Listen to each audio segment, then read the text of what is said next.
Bonjour. Aujourd'hui est sorti le sujet 1 du bac métropole 2022.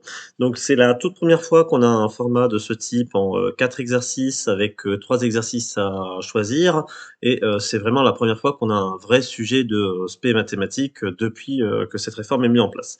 Le but, c'est de faire une analyse du sujet, d'en faire un corrigé et de pouvoir donner l'ensemble des informations vous permettant d'avoir la meilleure note possible.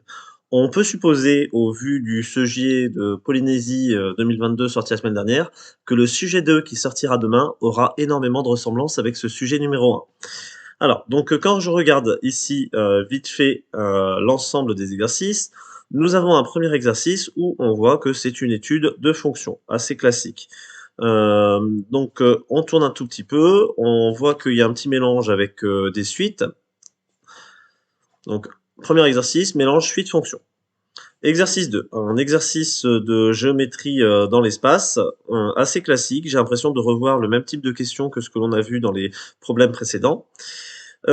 Exercice 3, on arrive sur le grand classique, les probabilités, où vous savez déjà ce qu'il faut faire. Déjà à l'avance, je peux vous prédire quasiment chacune des questions. L'exercice 4, un QCM, noté sur 7 points à 6 questions. Encore une fois, il faut m'expliquer pourquoi on fait un QCM à 6 questions notées sur 7 points. Mais bon, je perdrai mon temps à râler une prochaine fois. C'est parti pour la correction. Je le fais en direct. Je n'ai absolument pas regardé le sujet à l'avance. On se place dans le cadre d'un essai clinique, exercice type médical, où on souhaite évaluer 2 protocoles de traitement d'une maladie. L'objectif, merci, il manque un petit espace ici, de cet exercice, c'est d'étudier l'évolution de la quantité de médicaments présente dans le sang d'un patient en fonction du temps. Je vous rappelle qu'encore une fois, si vous n'avez pas compris ce qui est raconté là, c'est pas grave, on enchaîne. Les parties A et B sont indépendantes, c'est important, ça veut dire que si vous galérez dans la partie A, vous avez le droit de commencer la partie B. Premier protocole, vous avez un médicament sous forme de comprimé, blablabla. Vous avez une fonction définie sur intervalle 0,10 par f de t égale 3t exponentielle moins 0,5t plus 1, où t désigne le temps exprimé en heures. Surlignez bien ici le mot heure pour bien savoir ce que représente t. On admet que f est dérivable, on note f' sa fonction dérivée, montrer que pour tout nombre vrai t, f' de t est égal ceci. Vous repérez que la fonction f est de la forme u fois v, avec u est égal à 3t et v égale exponentielle moins 0,5t plus 1. La dérivée de 3t, c'est 3. La dérivée d'exponentielle moins 0,5t plus 1, c'est une exponentielle de u. Vous mettez le u' devant, moins 0,5 exponentielle moins 0,5t plus 1. Vous appliquez bêtement la formule. Je vous rappelle f' égale u'v plus v'u. Je me contente de remplacer. Immédiatement, sans trop réfléchir, vous factorisez par l'exponentielle. Et vous terminez en simplifiant vite fait ce qu'il y a dans les parenthèses, ce qui vous donne ce résultat-ci. Alors on regarde par rapport à la réponse qui est attendue. Alors l'exponentielle en facteur, très bien. Alors les parenthèses, c'est pas exactement ça, mais vous avez un facteur 3 en premier. Là ici, j'ai juste une factorisation par 3 à faire pour avoir le bon résultat. Vous avez le droit d'y aller un tout petit peu au bluff en passant directement à la factorisation qui vous est demandée. On vous demande d'en déduire le tableau de variation de la fonction f sur intervalle 0,10. Tout va bien. Une exponentielle, c'est positive. Le 3, c'est positif. Il faut juste étudier le signe de ce truc-là.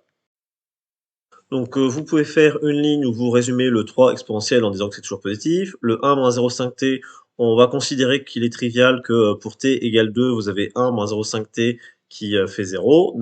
C'est une fonction affine décroissante, donc d'abord positive puis négative. Avec votre calculatrice, vous pouvez vous rassurer. Vous en déduisez le signe de f' rapidement et donc les variations de f. On peut se demander s'il y a pertinence à remplir ici les différentes valeurs, calculer f de 0, f de 2, f de 10. Je considère que la question C me répond un petit peu à cette question. À la question C, on vous demande, selon cette modélisation, au bout de combien de temps la quantité du médicament présente dans le sang du patient sera-t-elle maximale? Quelle est alors cette quantité maximale? À l'aide du tableau de variation, vous voyez bien que ce maximum est atteint pour t égale 2. Donc on se rappelle que t est en heures. Donc la quantité du médicament présent dans le sang de patient sera maximale au bout de 2 heures. Elle sera égale à f de 2. Vous calculez f de 2 et vous n'oubliez pas l'unité de la réponse. Donc on retourne un petit peu dans l'énoncé pour se rappeler en quoi est exprimée cette quantité. Dans l'énoncé, c'est indiqué qu'elle est exprimée en milligrammes. Donc elle sera égale à 6 milligrammes. Question 2a. À peine je lis le début de l'énoncé que l'on sent tout de suite le théorème des valeurs intermédiaires avec une équation dont on vous demande une unique solution sur l'intervalle 0,2, de prouver qu'il n'y a qu'une unique solution. Je vous rappelle la rédaction du théorème des valeurs intermédiaires. Alors, rédaction, l'une des rédactions possibles.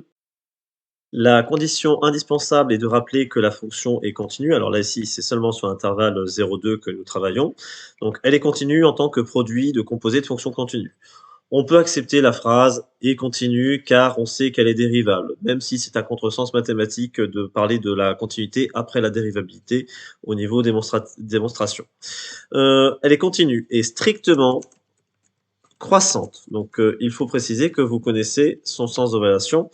Et donc, si jamais vous oubliez de préciser la raison de pourquoi est-ce qu'elle est continue, c'est pas grave, normalement, ça ne devrait pas être trop sanctionné. Il faut préciser donc que, en plus d'être continue strictement croissante sur cet intervalle-là, quelles sont les valeurs par lesquelles elle passe. Alors, je sais que ça va jusqu'à 6. Par contre, je n'ai pas calculé f de 0. Je répare ça rapidement. Vous trouvez assez rapidement f de 0 égale 0, donc ça veut dire que votre fonction a ces valeurs qui vont aller de 0 à 6. Or, justement, vous voulez résoudre l'équation f de x, f de t égale 5. Donc la valeur 5, vous pouvez affirmer que c'est une valeur qui est dans l'intervalle des valeurs obtenues. Ça veut dire que vous êtes sûr de passer par la valeur 5 ici, et en plus, comme la fonction est strictement croissante, vous êtes sûr de n'y passer qu'une seule fois. Donc, selon le corollaire du théorème des valeurs intermédiaires appliqué aux fonctions strictement monotones, l'équation f de x égale 5 admet une unique solution alpha sur l'intervalle 0,2. Donc, on vous dit ensuite qu'il y a une autre solution qui s'appelle bêta, qui est sur l'intervalle de 10. On vous demande de trouver la valeur approximative de alpha à l'aide de votre calculatrice, que ce soit avec la NumWorks ou avec la TI. Avec la NumWorks, vous pouvez tout simplement aller rentrer donc votre fonction qui est, je rappelle, 3t multiplié par exponentielle moins 0,5t plus 1. Donc malheureusement que la fonction ne reconnaît que la valeur x.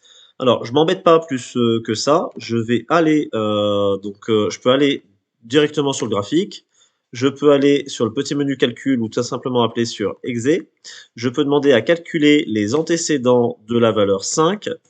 Hop, j'en ai un ici qui fait à peu près 1,022.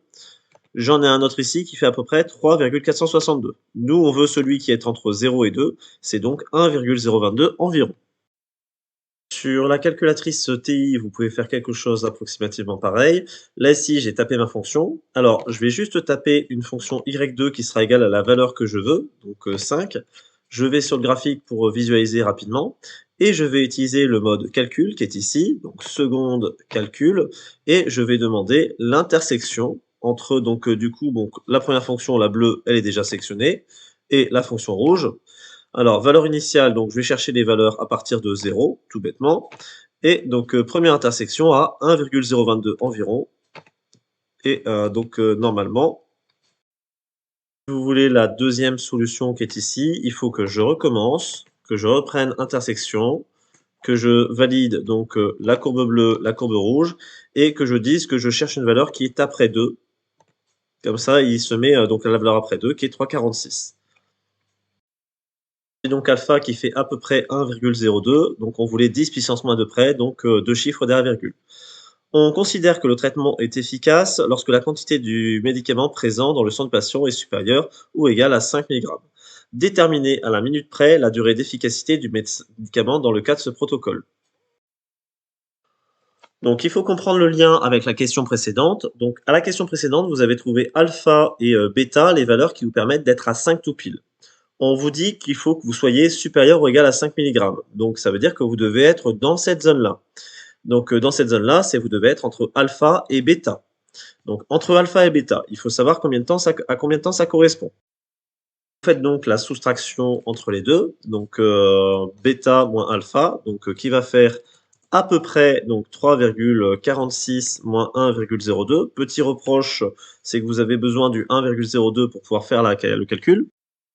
Ça nous fait à peu près 2,44, mais c'est 2,44 heures. Donc nous, on veut à la minute près. Donc nous allons faire un petit calcul. Pour transformer les heures en minutes, vous avez juste à faire x 60. Et je fais à nouveau un arrondi, hein, vu qu'ils me permettent de dire à la minute près. Donc de 146 minutes. que vous pouvez retraduire derrière par 2 heures et 26 minutes si vous le souhaitez. J'enchaîne la partie B qui, je rappelle, n'est censée ne rien avoir à voir avec la partie A. La partie B commence par un beau tas de blabla sur lequel on vous explique un petit peu comment calculer ce qui se passe ici. On vous dit que vous avez une dose de 2 milligrammes au tout début, que vous allez et que toutes les heures vous allez réinjecter une dose de 1,8 mg. Cependant, on suppose qu'il y a une partie du médicament qui se dissipe à chaque fois. Qu'au bout d'une heure, il y a 30% du médicament présent qui est censé disparaître. On modélise la situation avec une suite UN, on commence à U0 égale 2, parce que je vous rappelle qu'au tout début, on a 2 milligrammes de médicament. Donc personnellement, je ne supporte pas ce type d'énoncé qui est tellement facile que en fait, ça devient compliqué d'expliquer pourquoi est-ce que l'on a cette réponse-là. Bon, je vais gérer les questions 1 et 2 en même temps. Donc on me demande de calculer U1. Donc on perd 30%. Perdre 30%, diminuer 30% revient à multiplier par 0,7. On vous dit ensuite qu'on réinjecte 1,8 g à la quantité restante.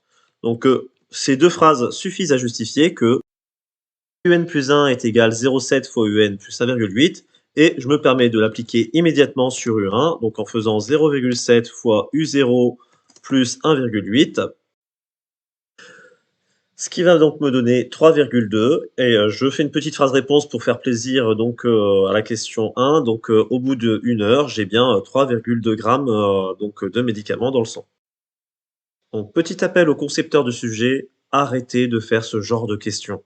C'est bon, les élèves s'embrouillent avec le fait d'avoir une question qui au final est excessivement simple et hésitent sur la façon dont ils doivent le justifier parce qu'au final, c'est juste du paraphrasage de l'énoncé. Donc j'enchaîne ici. Donc question numéro 3.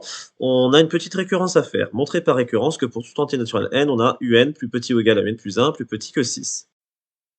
Pour cette récurrence, je vais me permettre d'introduire une fonction. Donc une fonction affine, la fonction affine qui a x associe 0,7x plus 1,8, définie sur R, qui est une fonction continue et croissante, strictement croissante même. Là ici, pour faire mon hérédité, ça va aller super vite du coup.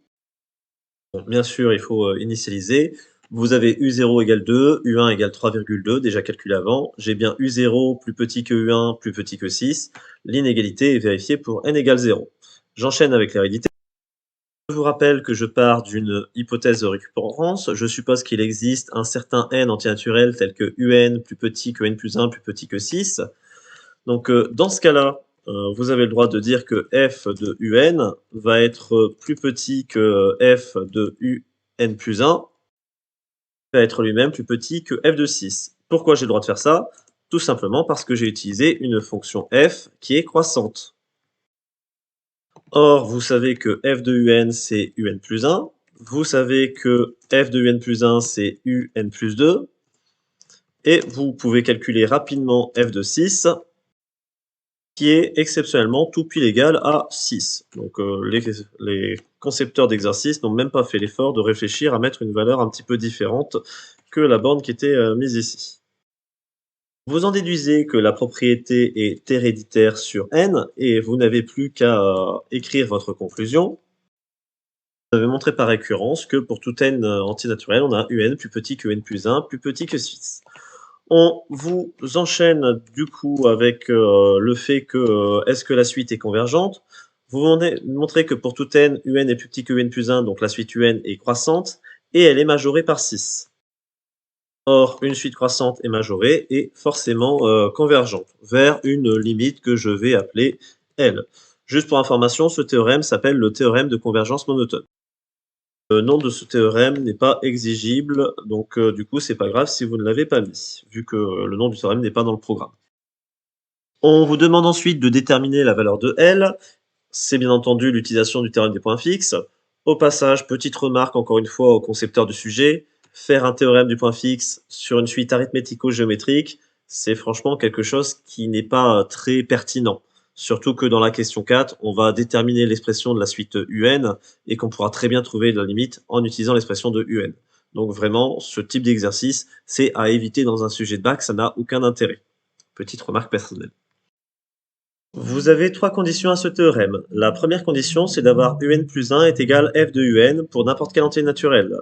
Je précise ensuite sur quel intervalle se trouvent les un. Alors, ils sont tous plus petits que 6 selon la question précédente, et je sais qu'elles sont plus grandes que 2 parce que vous commencez à u0 égale 2, et vous savez que un est croissante. La deuxième condition, c'est que cette fonction f soit continue. J'ai déjà dit qu'elle était continue, c'est une fonction affine sur un intervalle qui contient toutes les valeurs un, bien entendu. Et dernière condition, c'est que vous soyez sûr que f est convergente. Une fois que vous avez ces trois conditions, vous pouvez affirmer que selon le théorème du point fixe, L est solution de l'équation f de x égale x, je précise, sur, encore une fois, l'intervalle que vous êtes en train d'étudier, c'est-à-dire 2, 6. Donc, c'est parti, résolution d'équation. Je vous fais la résolution rapide, même si je peux vous rappeler que tout à l'heure, vous aviez déjà calculé f de 6 et que vous aviez trouvé 6. Donc, vous connaissiez déjà une solution f de x égale x. Bon, il fallait juste s'assurer qu'il n'y ait pas de deuxième solution possible. Je vous invite à faire une éventuelle pause si vous le souhaitez pour vérifier la résolution de l'équation f de x égale x. On vous demande d'interpréter le résultat donc, dans le cadre de l'exercice. C'est juste à vous rappeler que UN représente la quantité de médicaments présents dans le corps du patient et donc elle va tendre vers 6 mg. Terminé pour la question 3. J'enchaîne avec la question 4. On me demande de montrer qu'une suite VN, suite intermédiaire, est une suite géométrique. Donc vous savez que la méthode est d'étudier Vn plus 1 et de réussir à l'écrire sous la forme quelque chose soit Vn. Alors Vn plus 1, je remplace, c'est égal à 6 moins Un plus 1. Un plus 1, je connais sa formule. 6, donc moins Un plus 1, je vais la chercher, c'est 0,7 Un plus 1,8. Vous simplifiez un tout petit peu, donc moins 0,7 Un plus 4,2. Et donc là, ici, en plus, on vous annonce la raison voulue, donc vous factorisez par 0,7. 0,7 Un, moins Un, plus 4,2 divisé par 0,7, si vous voulez le petit détail. Le 4,2 sur 0,7 vous donne 6, et vous retrouvez avec 0,7 facteur de 6 moins Un, c'est-à-dire 0,7 facteur de Vn. Conclusion, N est bien géométrique de raison 0,7 et de premier terme V0 qui est égal à 6 moins U0, 6 moins 2, qui fait 4. Vous enchaînez avec les questions suivantes à toute vitesse, vu que c'est toujours la même chose. N étant géométrique, on vous demande l'expression de Vn en fonction de n. Donc l'expression de Vn en fonction de n, vous partez de V0. Vu qu'elle est géométrique, vous multipliez à chaque fois par la raison que je note Q, et donc du coup, vous allez devoir le faire n fois. Vous remplacez les valeurs, c'est-à-dire 4 pour V0, la raison c'est 0,7, puissance n. Terminé pour Vn. On vous demande en même temps l'expression de Un. Rappelons-nous que nous avons normalement Vn qui est égal à 6 moins Un. On peut juste déplacer les termes pour dire que Un est égal à 6 moins Vn. Et c'est-à-dire en remplaçant que pour n'importe quel entier naturel n, vous avez Un qui est égal à 6 moins 4 fois 0,7 puissance n. Vous pourriez de nouveau recalculer la limite. 0,7 puissance n, nombre entre moins 1 et 1, ça va vers 0 quand vous le mettez à la puissance n. Fois 4, ça fait 0. 6 moins 0, la limite 6 est confirmée. On a une question assez classique. On vous dit qu'on arrêtera les injections lorsque la quantité de médicaments présente dans le sang du patient est supérieure ou égale à 5,5 mg. Donc, c'est-à-dire que vous voulez résoudre le problème UN supérieur ou égal à 5,5 mg. Donc, équation classique, vous déplacez le 6 de l'autre côté, vous divisez par moins 4. Je le fais assez rapidement. Donc, à un moment, je divise par moins 4, donc attention, division par un négatif, du coup, vous inversez le sens. Vous avez ici une puissance n dont vous voulez vous débarrasser. Vous connaissez la technique, il suffit d'utiliser un logarithme. Le logarithme de 0,7 puissance n sera inférieur à ln de 0,125. Je vous invite à faire un petit commentaire comme quoi vous avez le droit de faire ça, car vous savez que logarithme est une fonction strictement croissante et donc qu'elle conserve l'ordre. Donc, petit commentaire juste pour montrer que vous avez justifié les choses. Pourquoi on utilise un logarithme? Parce que le logarithme nous permet de passer la puissance devant. Donc vous avez n fois ln de 0,7 qui sera inférieur ou égal à ln de 0,125. Vous n'avez plus qu'à faire une petite division. Donc cette petite division, donc je divise donc, par ln de 0,7. Attention, ln de 0,7 est un nombre négatif. Donc sa division provoque de nouveau un changement d'ordre.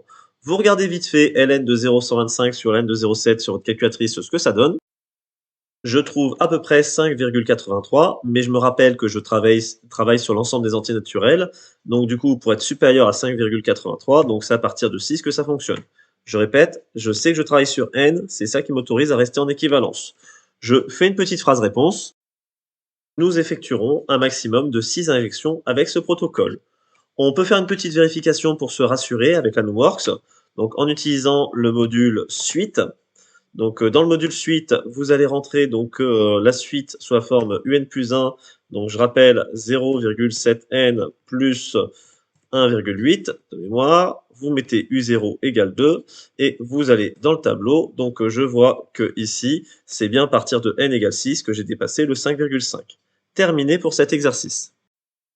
Nous enchaînons avec un exercice 2, exercice donc, de géométrie dans l'espace, où on vous donne très peu d'informations. On vous donne donc du coup un repère orthonormé, un point A avec ses coordonnées et une droite dont vous connaissez une représentation paramétrique.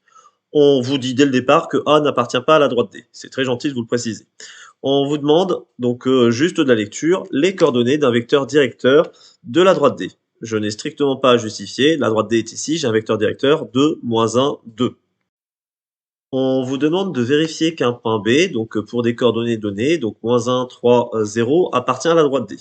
Alors, deux méthodes. Soit vous résolvez une équation et vous cherchez la valeur de t, donc soit vous pouvez essayer de vous dire, ben tiens, quel t suffirait pour que vous ayez ce point-là. Donc ben là ici, je vois 1 plus 2t, ben je me dis je dois faire 1 moins 2, ben si je prends t égale -1, ça suffit. Donc très rapidement, pour répondre à cet exercice en mode tick back, je vais dire pour t égale -1, le calcul des coordonnées x, y, z en utilisant les équations qui sont là. Donc remplaçant t par -1, je trouve -1, 3, 0, ce qui correspond aux coordonnées du point B. Ça confirme que B appartient à D. Bon, si jamais vous n'avez pas trouvé la valeur de t de cette manière-là aussi évidente, vous pouvez tout simplement résoudre les équations. Donc 1 plus 2t pour réussir à avoir -1, 2 moins t pour réussir à avoir 3, 2 plus 2t pour réussir à avoir 0. Bon, là ici, ce sont des équations assez faciles. Vous trouvez t avec la première équation et vous vérifiez juste qu'il n'y a pas de contradiction avec les deux autres. Et ce sera terminé. Donc là ici, normalement, ce n'est pas utile. Je vais passer directement à la question C. On me demande un produit scalaire, c'est rapide. J'ai juste besoin des coordonnées du vecteur AB, donc de A vers B, de -1 vers -1. Bon, donc du coup, ici, j'ai 0. De 1 jusqu'à 3, j'ai plus 2. De 3 jusqu'à 0, j'ai -3.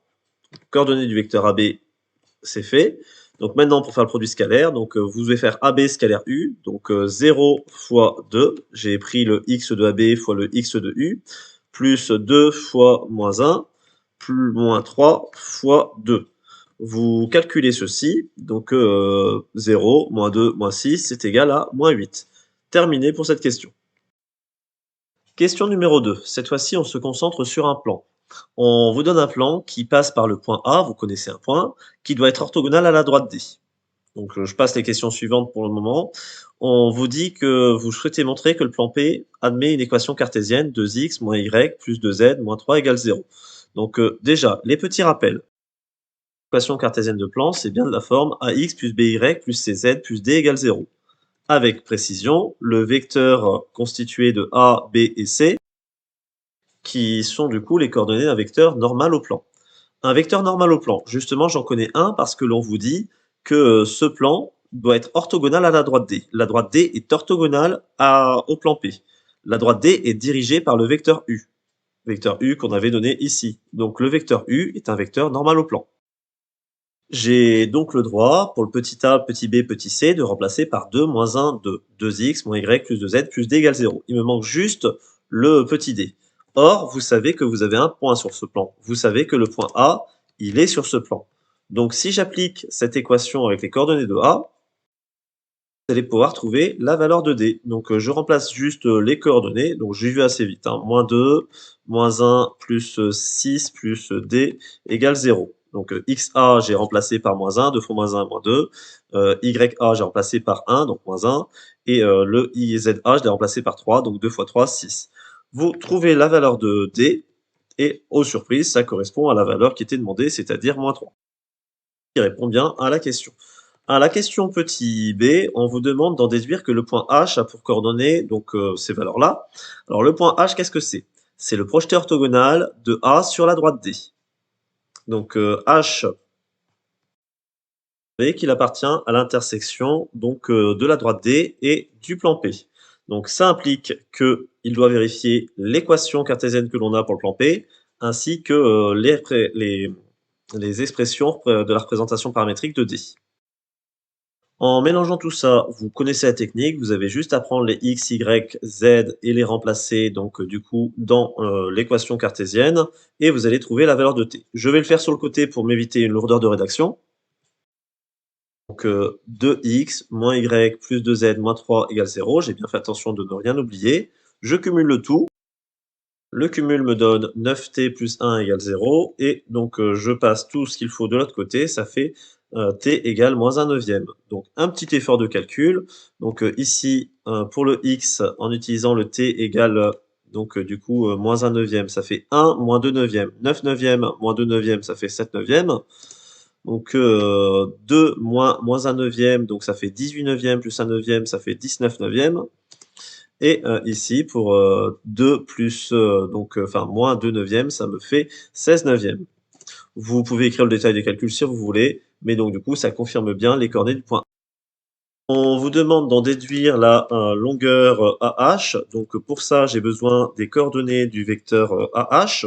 J'essaye d'aller assez rapidement. Donc A, je rappelle que je vais de -1, donc du coup à 7 neuvièmes. Je peux vous écrire le détail de calcul si vous voulez, mais normalement c'est censé aller assez vite. Bon, je vous écris le détail quand même. Et les coordonnées de H moins les coordonnées de A. Donc ce qui m'amène 16 neuvièmes en abscisse. Donc ce qui m'amène 10 neuvièmes en ordonnée et ce qui m'amène moins 11 neuvièmes en altitude. Pour avoir la longueur, j'applique donc la formule pour calculer la norme de ce vecteur. Donc je mets chacune des coordonnées au carré et je prends la racine carrée du résultat. Vous pouvez confier le travail à votre calculatrice qui vous répondra racine de 53 sur 3. Ça peut se détailler bien entendu, mais ici on vous embêtera pas. L'important c'est que vous montrez que vous connaissez la formule. On enchaîne avec la question 3 où on veut retrouver les coordonnées du point H donc par une autre méthode. Donc c'est génial, hein, ce type d'exercice où on vous fait trouver le même résultat avec deux méthodes différentes. On sent que les concepteurs de sujets se sont vraiment cassés la tête. On rappelle que le point B a pour coordonnées -3, -1, 3, 0, qu'il est sur la droite D, que le vecteur U est un vecteur directeur de la droite D. Justifier qu'il existe un nombre réel K tel que HB égale KU. C'est assez rapide. Vous avez le vecteur U qui est un vecteur directeur de la droite D. On insiste bien pour vous le rappeler. Le vecteur HB. H, je vous rappelle qu'il est sur la droite D. B aussi. Donc HB est aussi un vecteur directeur de la droite D. Vu que ce sont deux vecteurs directeurs de la droite D, que ces vecteurs sont collinéaires. Je précise qu'en plus, ce sont des vecteurs qui sont non nuls. S'ils sont collinéaires, vous pouvez affirmer exactement ce qui est marqué là, que vous avez un nombre réel K tel que HB égale K fois le vecteur U. Bon, je critique beaucoup l'énoncé, mais il faut reconnaître que c'est intéressant de montrer que vous savez ce que ça veut dire que ce sont des vecteurs collinéaires. Donc c'est une question qui, mine de rien, est assez intéressante à poser quand même. La question suivante, donc il faut avoir la bonne idée pour savoir le faire. Si vous n'avez pas vu la démonstration en cours, c'est un petit peu difficile d'y penser. Je vais reprendre cette égalité qui est ici. Je vais appliquer le produit scalaire par U à droite de chacun des vecteurs. Donc là ici, en fait, il faut penser aux normes de U carré qui est égal à U scalaire U. Je vais faire apparaître donc du coup, alors moi je voudrais voir le vecteur AB.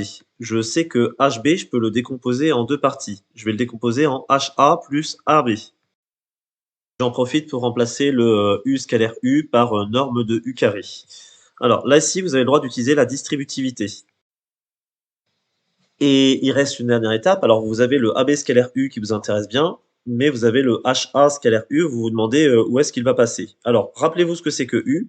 U, c'est un vecteur directeur de la droite D qui est orthogonale au plan P. H et A, Ce sont 2 points qui sont sur le plan P. Donc vous avez le droit de dire que le vecteur U, il est forcément orthogonal au vecteur HA. Si c'est le cas, vous avez le droit de dire que le produit scalaire est égal à 0. Vous n'avez plus qu'à faire la division qui est demandée. Donc vous voulez avoir K tout seul. Donc je vais avoir K qui est égal à AB scalaire U divisé par la norme de U au carré. À la question C, on vous demande donc quelques petits calculs. Donc on veut d'abord trouver la valeur du RLK. Alors AB scalaire U, il me semble qu'on l'a déjà calculé à une question précédente. C'est bien le cas. Et d'ailleurs, on avait trouvé la valeur moins 8. Donc c'était dans la question 1.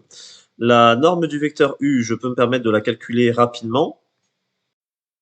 On peut rappeler que les coordonnées de U étaient 2, moins 1, 2. Donc du coup, pour avoir la norme de U, donc alors normalement c'est la racine des carrés des coordonnées, mais comme vous remettez au carré après, vous pouvez enlever directement la racine. Donc 4 plus 4 plus 1, ce qui fait 9. Donc ici, K est égal à moins 8 neuvièmes. Vous pouvez donc reprendre votre égalité HB égale K fois le vecteur U. Donc K, on vient de dire que c'était moins 8 neuvièmes. Le vecteur U, on peut rappeler ses coordonnées, donc du coup 2, moins 1, 2. Et il nous reste plus que HB. Donc HB, vous faites les coordonnées de B moins les coordonnées de H. Les coordonnées de B, vous les connaissez, c'est moins 1, 3, 0. Et les coordonnées de H donc, sont à l'heure actuelle inconnues. Donc je vais les faire moins X, moins Y, moins Z. Et vous avez donc du coup 3 petites équations qui apparaissent. Que je vous invite à résoudre assez rapidement. Là, ici, donc, on passe le moins 1 de l'autre côté, on change le signe, on va retrouver exactement les mêmes valeurs que celles qu'on avait trouvées là. Donc, vous pouvez faire une petite pause pour vous assurer que vous obtenez ces résultats-là, ou bien alors, vous pouvez simplement me faire confiance. Que je ne vous conseille pas trop vite parce que là, ici, j'avais fait une toute petite erreur de calcul. Voilà. Donc, après cette petite modification, voilà. Donc, terminé pour cette question 3. On enchaîne avec la question donc, suivante. On a un exercice avec donc du coup, enfin une question où on vous demande encore une fois d'utiliser la formule du volume d'un tétraèdre. J'ai l'impression que cette formule revient extrêmement souvent dans les sujets de bac. On vous dit qu'on connaît déjà le volume, que le volume est égal à 8 neuvièmes. On vous demande de chercher l'aire du triangle ACH. Vous utiliserez donc la formule 1 tiers fois R de la base, l'aire du triangle ACH, fois la hauteur. Alors, le triangle ACH, il me faut sa hauteur. Je vous rappelle ce que c'est que le point H. Donc, c'est un projeté orthogonal, enfin HB ici. Donc HB, vous savez que cette droite est orthogonale donc du coup au triangle ACH, au plan qui contient ACH. Vous pouvez imaginer votre pyramide qui a pour hauteur donc du coup la mesure de HB. Donc là ici, vous n'avez, pardon, excusez-moi, je crois que oui, non, c'est bien ça. Donc ACH, donc ACH, donc le triangle ici. Pour avoir sa hauteur, il suffit d'avoir la mesure de HB. Qu'il aurait été plus pertinent de nous faire utiliser le triangle BCH, vu qu'on avait déjà la hauteur AH qui était calculée. Je me permets de faire un calcul très rapide. À HB, j'ai été chercher ses coordonnées. Donc, au passage, HB, c'était déjà ce calcul que j'avais fait là tout à l'heure. Donc, je trouve 8 tiers et je n'ai plus qu'à faire une petite équation. Je trouve que l'aire du triangle ACH, donc si j'ai pas fait d'erreur de calcul, est égal à une unité d'aire. Cet exercice de géométrie dans l'espace, c'est terminé. Bon, personnellement, je le trouve assez difficile par rapport aux exercices qu'on a déjà pu voir les années précédentes. Donc, je pense pas que beaucoup d'élèves auront pris le risque de faire celui-ci, sachant qu'ils avaient le choix entre 3 exercices. Je pense que la majorité ont dû plus se jeter sur l'exercice 3 et les probabilités, ce que l'on va faire tout de suite. Vous avez comme d'habitude un exercice avec un arbre de probabilité. Bon, ça, ils sont super gentils, c'est qu'ils vous ont déjà fait l'arbre et que du coup, vous pouvez pas vous tromper sur la façon de répartir vos étages. Donc alors, un stage suivi par 25% des salariés. 52% des salariés sont des femmes. Donc là ici, F femme, donc F bar pas femme, donc 52% ici, 48% ici. On me dit parmi lesquels 40% suivent le stage. Donc 40% ici, 60% ici, et là ici c'est sympa, ils vous mettent même pas les petits points, comme ça vous savez que vous n'avez rien à mettre. Donc j'ai même pas réfléchi à l'exercice, j'ai tout de suite complété l'arbre de probabilité qu'on vous demande en question B de recopier de toute manière. Donc ça ici c'est la réponse à la question 1B. Je me suis précipité à le faire parce que je sais que ça m'aide dans tous les cas à mieux visualiser le problème. En question 1A, on me demande la probabilité de l'événement S.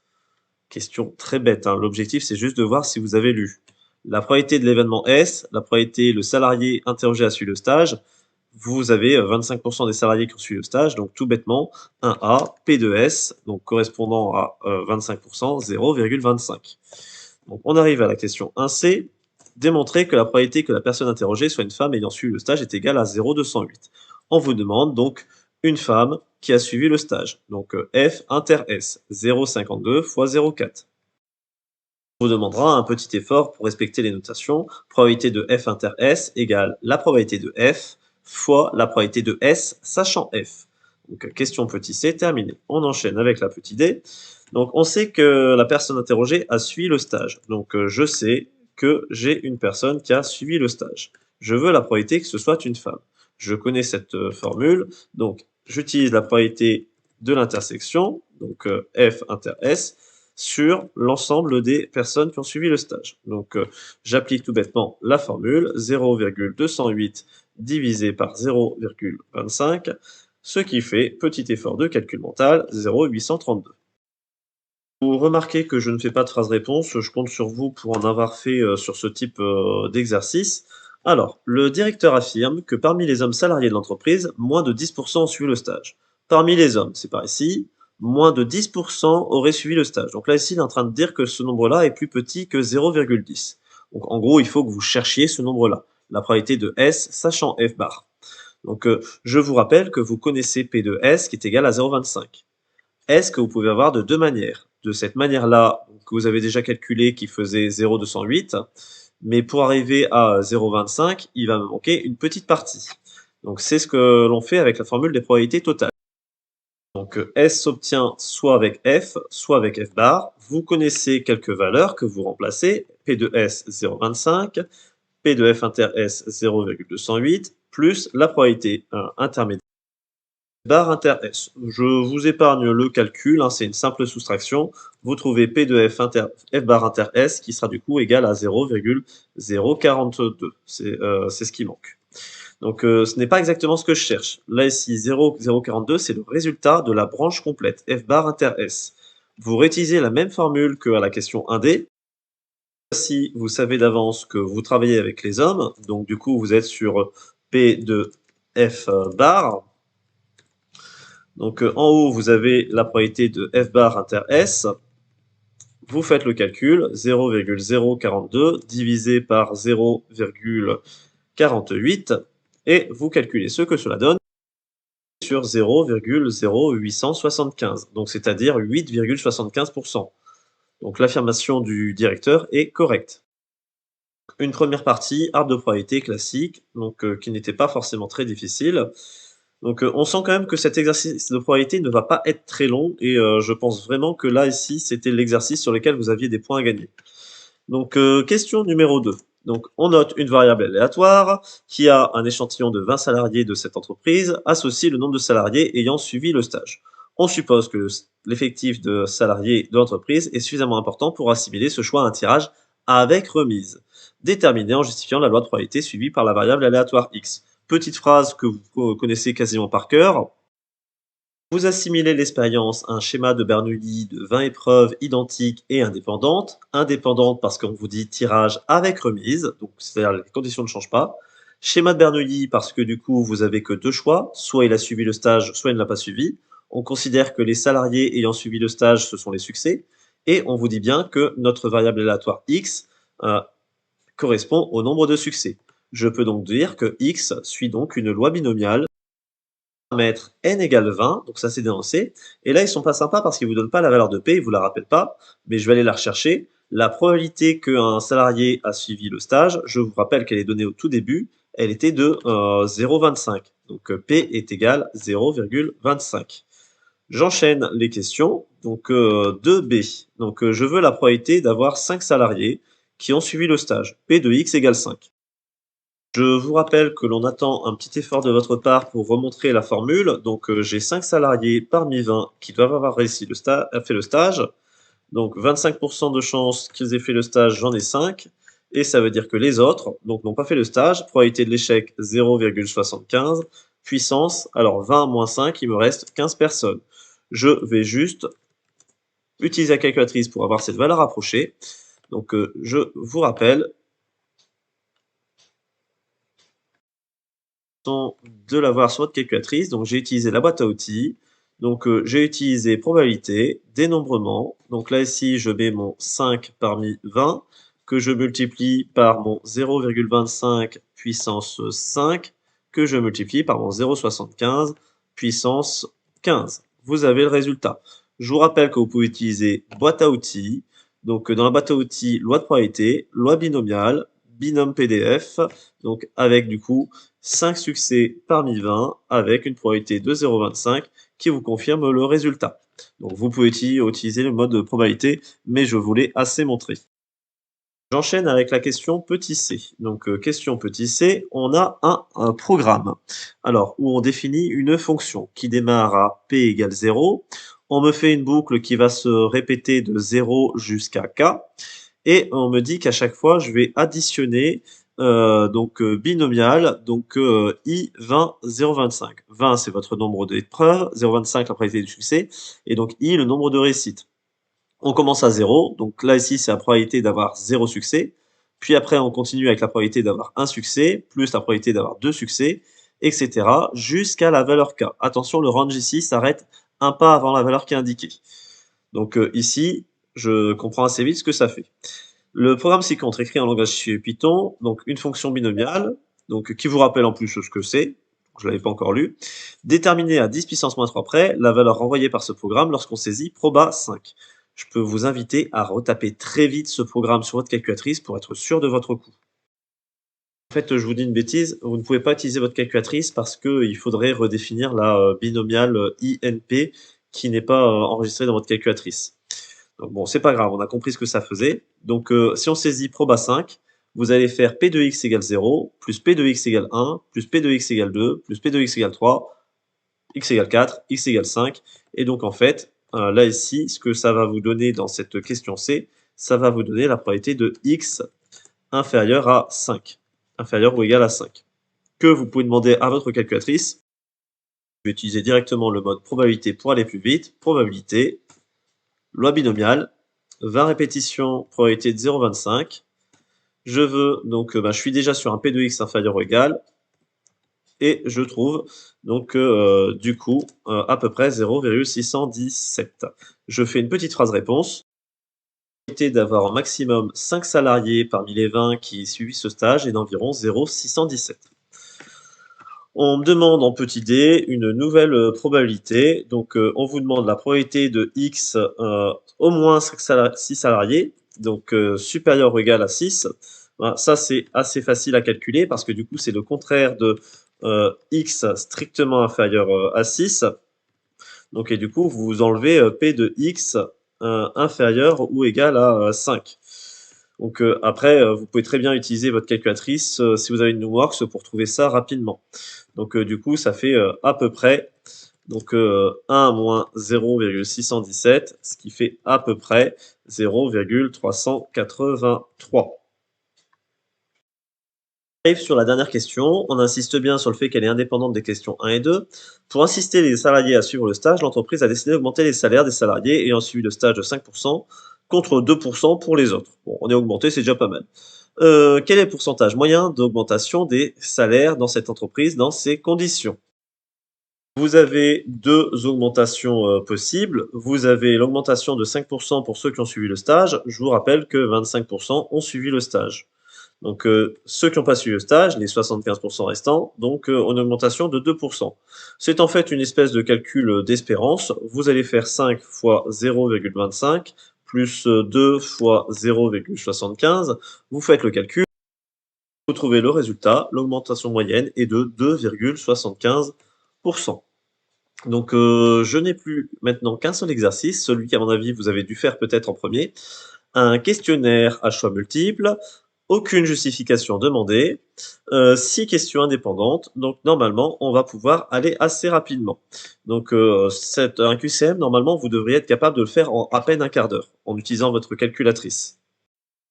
Première question, on vous donne une fonction f, on vous dit qu'il y aurait une asymptote. Alors, donc ici, vous avez une proposition d'asymptote x égale moins 2. Ce serait une asymptote verticale. Ça, c'est possible pour ce type de fonction que s'il y a une valeur interdite. X carré plus 1, c'est jamais égal à 0. Il n'y a pas de valeur interdite. X égale moins 2, vous oubliez. Les asymptotes horizontales, y égale, donc dépendent de la limite en l'infini. En l'infini, donc vous savez que vous regardez le monôme de plus haut degré. Vous avez moins 2x carré en haut, x carré en bas, vous simplifiez, ça fait moins 2. La limite en l'infini, ça fait moins 2. C'est une asymptote horizontale, y égale moins 2. Réponse C. J'espère que vous avez utilisé votre calculatrice pour vérifier le résultat. Donc dans le résultat, vous regardez vite fait le graphique. C'est assez visuel. Donc là, ici, je vais faire un petit zoom arrière pour bien le voir. Donc vous voyez que ici, vous avez une position assez droite, y égale, et le y égale est à la hauteur de moins 2. Donc vous pouvez rezoomer ici pour vérifier que ici, c'est bien à moins 2 que vous êtes. Alors je peux me placer sur l'option naviguer. Comme ça, vous allez bien le voir. Donc, c'est bien au niveau de moins 2 que j'ai l'air de me diriger. Donc, question terminée. Numéro 2. On vous demande de rechercher une primitive de x exponentielle x carré. Et pas n'importe laquelle, une primitive qui va vérifier f de 0 égale 1. Bon, déjà, élimination. Vérifier donc toutes ces fonctions-là, si en 0, elles sont égales à 1. Donc là, ici, f de 0, ça fait 0. On élimine. F de 0 ici, donc ça fait 1 demi exponentielle de 0, 1 demi fois 1, donc ça fait 1 demi, on élimine, c'est pas bon. Ici, donc 1 plus 2 fois 0, donc 1 exponentielle 0, donc 1 fois 1, celle-là ça pourrait être. Et là ici, 1 demi exponentielle 0 plus 1 demi, donc là ici ça fait 1 demi plus 1 demi, ça fait 1. Déjà, deux réponses possibles, la C et la D. Donc je vais chercher laquelle des deux ça pourrait être. Je vais tout simplement tester la plus simple des deux. Donc la plus simple des deux à dériver, c'est celle-là. Je vais dériver ceci. Donc ici, ça va assez vite à dériver. Vous avez une forme 1 demi fois une exponentielle de u. L'exponentielle de u, c'est u' fois exponentielle u. Donc u', vous avez 2x, la dérivée de x carré. Donc fois exponentielle x carré plus la dérivée de 1 demi, ça fait 0. Donc 1 demi fois 2, ça simplifie, ça fait 1. Donc du coup, vous avez plus que le x exponentielle x carré. Donc du coup, la dérivée de celle-là, c'est bien celle-là. Et vous le savez qu'il y a une seule réponse possible dans ce type de problème. Donc du coup, réponse D. Donc c'est validé. Question 3. Attention, un graphique. Ce graphique représente la fonction dérivée f'. On vous pose des questions sur la concavité-convexité de f. Je vous rappelle que f est convexe si f' est croissante, concave si f' est décroissante. Alors, donc là ici, rapidement, concave sur 0 plus l'infini. Alors, ça voudrait dire que ce serait toujours la même chose. Alors, elle est d'abord croissante puis décroissante, c'est pas bon. Donc du coup, celle-là, j'élimine aussi. Croissante, elle est au moins convexe jusque-là, mais après, elle devient concave. Donc du coup, c'est pas celle-là. Convexe sur 0,2. Convexe sur 0,2, ok. Sur 0,2, f' est croissante, donc f est convexe. Convexe sur 2 plus l'infini, non. Sur 2 plus l'infini, vous voyez qu'il y a un changement de variation, donc du coup, elle est d'abord convexe, puis concave. La seule réponse acceptée est la réponse C. J'enchaîne avec, du coup, alors je suis un peu surpris, du coup, une deuxième question sur une primitive. On vous parle des variations des primitives. Alors, variation, il faut dériver. Mais si vous dérivez une primitive, vous retrouvez la fonction de départ. Donc ça veut dire que pour avoir les variations de la primitive, il suffit de regarder le signe de la fonction de départ. Cette fonction est positive. Du coup, les primitives sont forcément toutes croissantes. Donc du coup, je valide la réponse A, toutes croissantes. On me demande une limite en plus l'infini d'une fonction f de x égale 2 ln de x sur 3x carré plus 1. C'est une forme indéterminée, c'est du plus l'infini sur plus l'infini. Alors, donc, on essaye de ne pas se faire avoir. Alors, vous savez en gros que ln de x, c'est une fonction entre guillemets faible, que c'est x carré qui va prendre la décision. Donc, du coup, c'est le dénominateur qui va tendre vers un infini beaucoup plus grand. Donc, déjà, rien qu'avec ce principe, vous savez que la limite, c'est 0. Vous pouvez vérifier sur votre calculatrice. Regardez vite fait le graphique. Donc là, ici, je vais aller me régler sur mes axes en auto. Et donc, du coup, alors là, ici, j'ai l'impression d'avoir une limite qui a l'air de tendre vers un nombre précis. Mais attention, n'hésitons pas à faire un petit zoom arrière pour être sûr de notre coup. Et là, ici, on voit que ça a l'air quand même finalement d'aller très bas. Alors, vous pouvez vous déplacer pour aller vérifier un peu le curseur. Vous voyez le Y qui va ici. Donc, vous voyez que le Y va bien vers 0. D'accord? Donc, ça descend de plus en plus. Limite 0. Si jamais vous avez la question en dehors d'un QCM, voici la méthode. Vous factorisez tout simplement par x carré le dénominateur. Donc comme ça, vous faites apparaître le ln de x sur x carré. Votre croissance comparée, vous savez que c'est x carré qui l'emporte. Donc ça va vers 0. Les autres facteurs, 2 au numérateur, 3 plus 1 sur x carré ici. Donc ça va vers 0. 3 plus 0. Donc 2 sur 3 fois 0, ça nous fait bien 0. Donc ici, réponse attendue, la réponse D. Donc, il nous reste plus qu'une question. Donc, on cherche un nombre de solutions de exponentielle de x plus exponentielle x moins 12. Je ne me pose même pas de questions. Je sais que j'ai le droit à ma calculatrice. Rapidement la fonction. Je vais voir le graphique. Et alors là, ici, le graphique. Alors, en auto.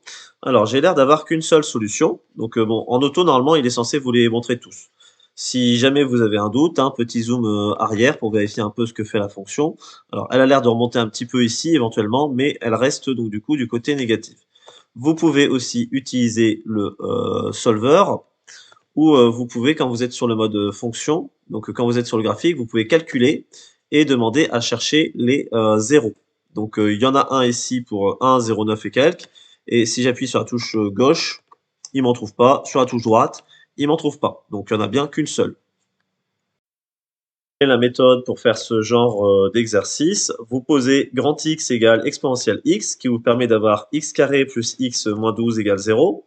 Vous cherchez donc votre discriminant delta que vous connaissez bien. Tiens, c'est rigolo, c'est vrai qu'on n'a pas eu beaucoup de second degré dans, dans ce sujet. Donc très rapidement, vous allez trouver que ça fait 49. Donc il est positif, du coup, vous avez deux solutions pour x. Donc je vous rappelle les formules rapidement. Moins b, moins racine de a sur 2a. Moins b, donc moins 1, moins racine de a, donc moins racine de delta, pardon. Racine de 49, ça fait 7, divisé par 2, donc ça fait moins 4, ce qui n'est pas possible parce que mon grand X, c'est une exponentielle. Donc cette solution, je ne l'accepte pas. La deuxième possibilité, c'est de faire, donc du coup, moins 1 plus 7 sur 2, ce qui fait 3. Et vous savez que ça vous fait exponentielle petit x, hein, parce que c'est le grand X qui est égal à 3. Donc ça va vous amener à une solution x égale ln de 3. Donc une seule solution, réponse petit c. J'ai terminé pour ce sujet. Normalement, un sujet que j'estime un petit peu long, mais vous avez 4 heures, c'est faisable. L'exercice méchant, c'est très clairement celui de géométrie dans l'espace, notamment sur la question 3, qui fait appel à des notions qui sont pas forcément travaillées de manière régulière. L'exercice de proba, donc pas mal de questions assez simples sur le début, peut-être un peu perturbant sur la fin, mais normalement accessible. Le QCM, franchement, gentil comme tout, rien à dire. Et l'exercice 1, donc ici, pas difficile, mais un petit peu long. Et du coup, ça doit stresser en début d'épreuve. Arrête là pour se corriger. Donc j'essaierai de vous faire le corrigé du sujet 2 au plus vite demain. Mais déjà, vous avez celui-là pour travailler et vous préparer pour aujourd'hui.